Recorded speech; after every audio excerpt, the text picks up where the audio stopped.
contrasting right hand techniques. I mean, I noticed that Molly, you pick nearer the bridge, for instance. You use a thumb pick quite a lot. So yeah, I was just playing with a straight pick in this particular. Yeah.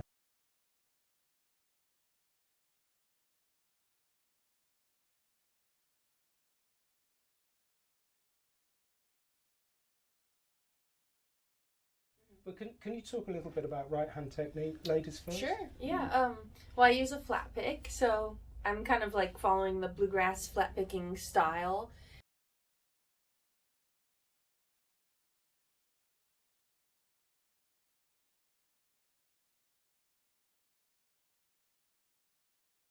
And as far as my right hand technique, I'm just kind of gripping the pick between my index and thumb. Kind of hold it like this, if you can see that.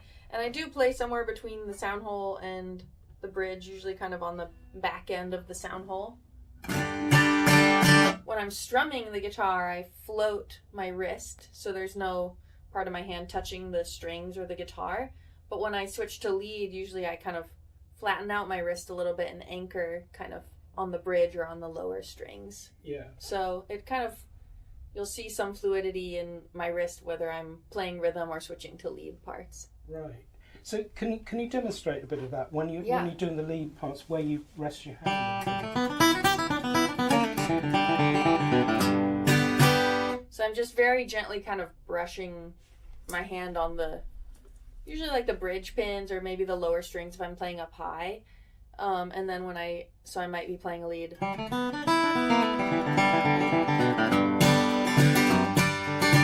And then switch to rhythm, my wrist comes up and I'm just floating. Right. Yeah. How does that contrast with you, Tommy? It's a beautiful right hand technique that Molly has, because it's kind of free floating, you know. If I was, mine's pretty much your standard Acme page 1 in the Mel Bay book type technique, you know.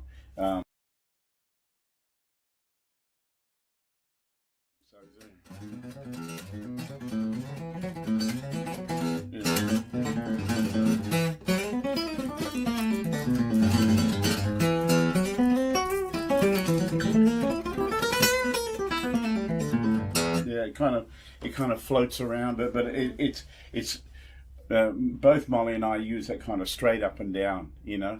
Yeah. If we're playing, let me see, if we played a little bit of say if we played a little bit of White Freightliner. Yeah. Yeah.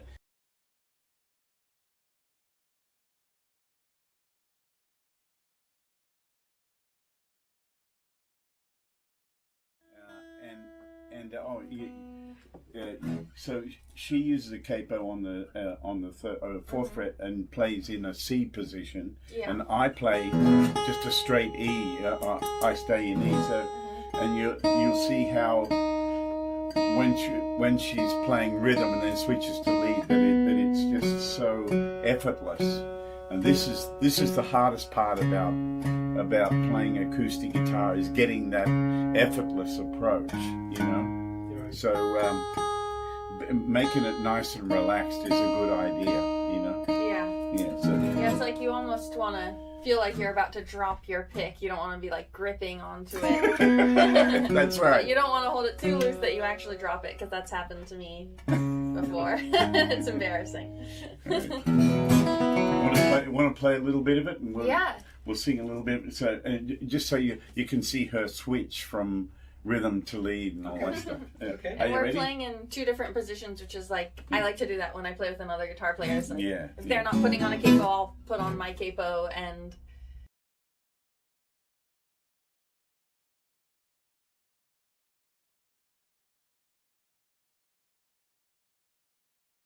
it's common in like bluegrass guitar to play out of G, C, or D, and I think guitar players in most other genres play out of E a lot more than we do in bluegrass, so I often don't play out of an E shape, but for you, I was feel like trying to remember back when you taught me this song on the cruise.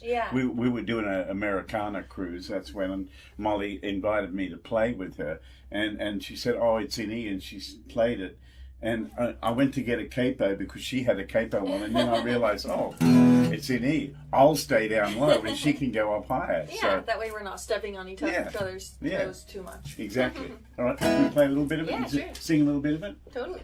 Okay.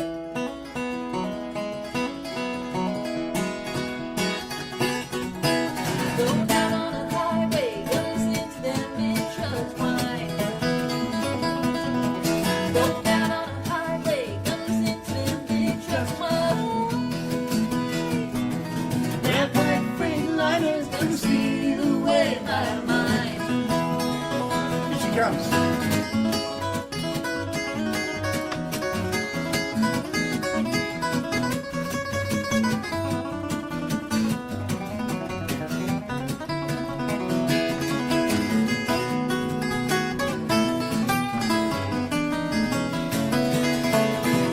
It's 5 minutes from Houston, half my friends have died.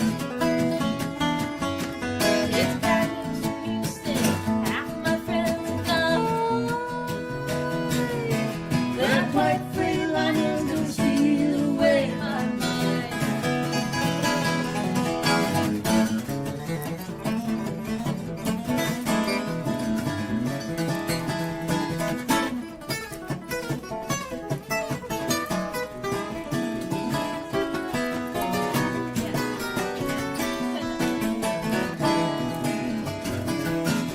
Well, if Mexico's alright, some people there will treat you fine.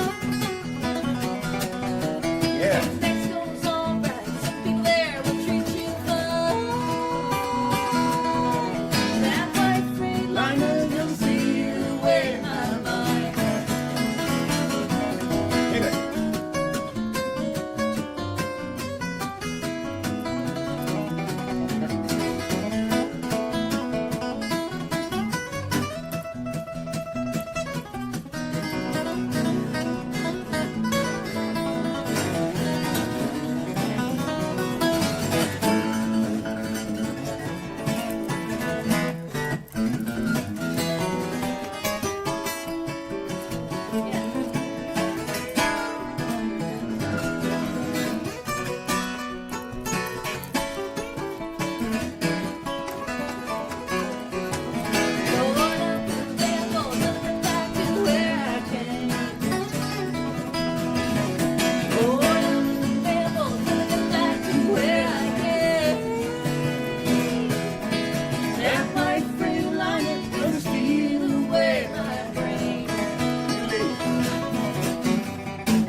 Going down on the highway, you're listening to them big trucks whine.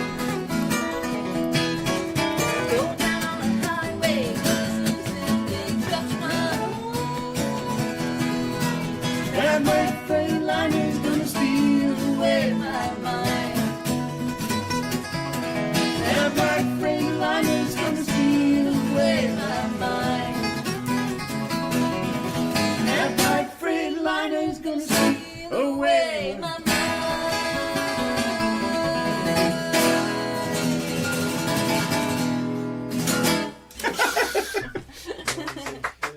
We were talking a little bit about the bluegrass tradition of playing using open strings and things like that, and playing, you know, down at the nut or at a capo. Can we work out the sort of contrast between players who, I mean, our readers will look at positions, you know, they'll look at pentatonic positions or whatever. Can you talk a little bit about the tradition of using open strings? Yeah, I think like a lot of it for me comes from, you know, wanting to get the notes sounding really fluid, and when you're using open strings you can have those notes kind of ringing out over each other. I don't know why it's like so common in bluegrass to use mostly open strings. I mean, kind of a lot of the instruments in the bluegrass style do that. Like you hear a banjo and they're often rolling on open strings and all the notes are kind of ringing out over each other. Bluegrass guitar players use a ton of open strings, whether you're like cross picking, that kind of sound, it almost sounds like a banjo where you have those overtones of the different notes. So when I started playing, I mostly was just learning fiddle tunes kind of in first position, using a bunch of open strings, and then it took me years to kind of, venture up the neck and start playing more in closed positions, just because a lot of the bluegrass basics that I was learning were in those down the neck positions or using a capo. But I think that's just part of the sound, is having a lot of kind of open ringing notes playing over each other, which can be really pretty. And yeah, I think even when bluegrass guitar players are playing up the neck, you still are kind of holding these shapes down to create that sort of fluid sound in your playing. Yeah, yeah. I think a lot of that comes from banjo. Yeah. So like that. Yeah. Well, that kind of sound, yeah.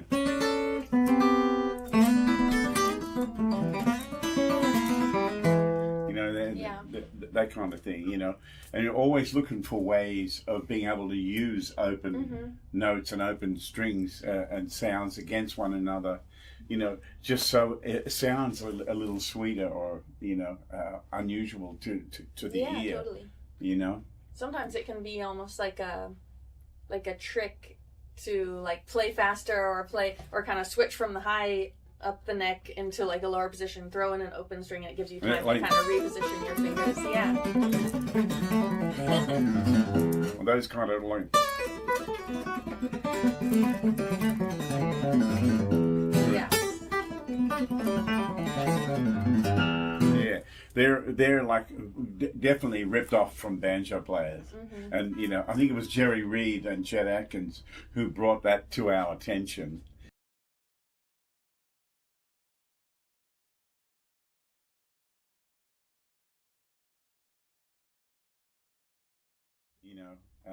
And then of course Tony Rice added so much of that into a lot of the records he was making, and it's a beautiful sound.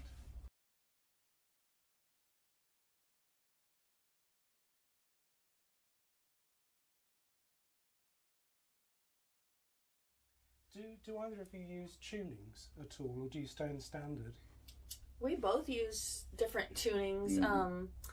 I first started using alternate tunings on the guitar when I was a teenager, and I was learning clawhammer banjo. Again, it kind of came from this, came kind of inspired by playing the banjo and loving the sound of the banjo. I started tuning my guitar into an open G sus4 tuning and doing clawhammer style on the guitar.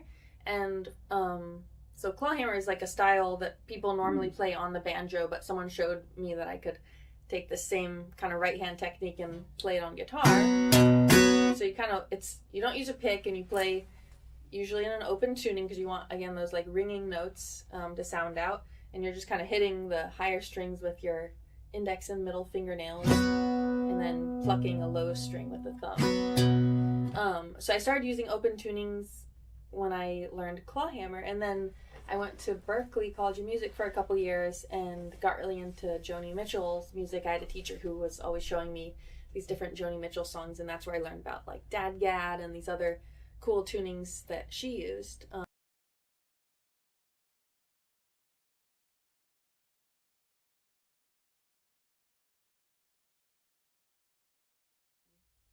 yeah, kind of, I usually bring like 2 guitars out with me on tour, and one will be in my G sus4 tuning and one is in standard. But I noticed you have like 3 guitars in different tunings. Yeah, well, clawhammer is one of my favorite things that Molly does.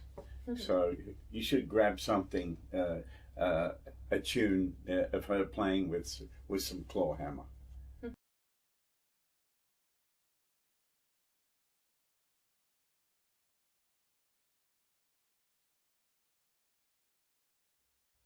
I'm now in my G tuning for clawhammer guitar, and this tuning is D, G, D, G, C, D.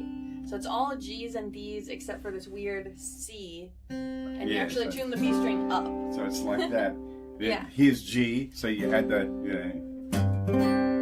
And that creates this kind of, it's not major, it's not minor, there's no third, there's just a fourth. So it works really well for like a lot of modal songs where it's kind of in between major and minor.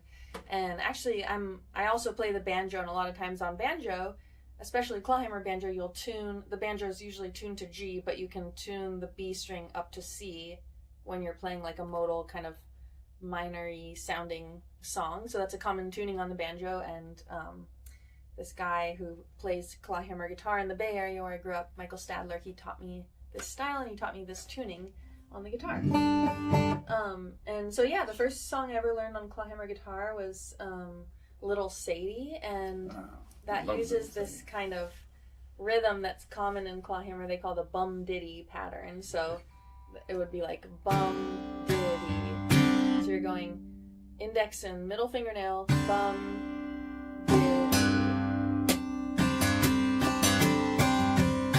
It's kind of like if you were using a pick, it would be like down, down, up, down, down, up.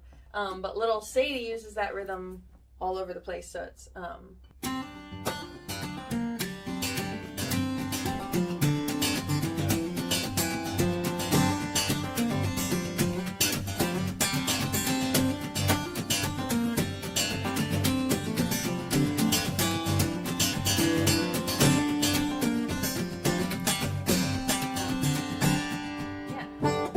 and then I started writing my own songs using this style. I have one, Take the Journey, that goes like...